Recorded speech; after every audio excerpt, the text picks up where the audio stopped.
ગાંધીનગર શહેરના સેક્ટર 28માં આવેલ બાલોદજનમાં છેલ્લા કેટલાય સમયથી નવીન બનાવેલું શૌચાલય બંધ હાલતમાં છે, જેથી બગીચામાં મનોરંજન માટે આવતા લોકો ભારે મુશ્કેલીઓનો સામનો કરવો પડે છે. તંત્ર દ્વારા જલ્દીથી આ શૌચાલય દ્વારા ખોલવામાં આવે તેમ લોકો ઈચ્છી રહ્યા છે. ગાંધીનગર શહેરના નિર્માણ સાથે શહેરીજનો માટે આ બાલોદજન બનાવવામાં આવ્યો હતો, જેની શહેરમાં વસવાટ કરતા કર્મચારીઓ રજાના દિવસે પોતાના પરિવાર સાથે અહીં આવીને મનોરંજન મેળવી શકે. જેમ જેમ સમય ગયો એમ આ ગાર્ડનમાં નવીનતમ વિકસાવવામાં આવ્યું. લોકોનો ઘસારો વધતા શૌચાલય પણ નવીન બનાવવામાં આવ્યું, પણ અત્યારે હાલના સંજોગોમાં શૌચાલય બંધ હાલતમાં છે. ઉનાળાના વેકેશનનો સમય ચાલે છે.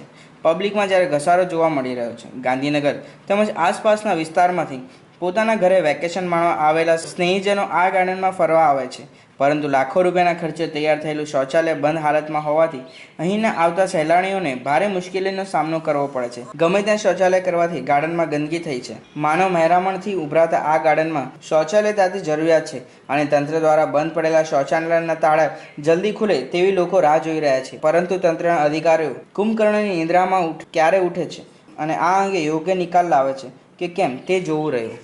ગાંધીનગર સ્વચ્છ શહેર, સુંદર શહેર, ગ્રીન સિટી, ક્લીન સિટી જેવા સૂત્રો ગાંધીનગરમાં ઠેર ઠેર જોવા મળી રહ્યા છે. તંત્ર માત્ર આવા સૂત્રો લખીને જ સંતોષ માને છે, જ્યારે ગાંધીનગર અને ગંદકી એકબીજાના પર્યાય બની ગયા હોય તેવું લાગી રહ્યું છે.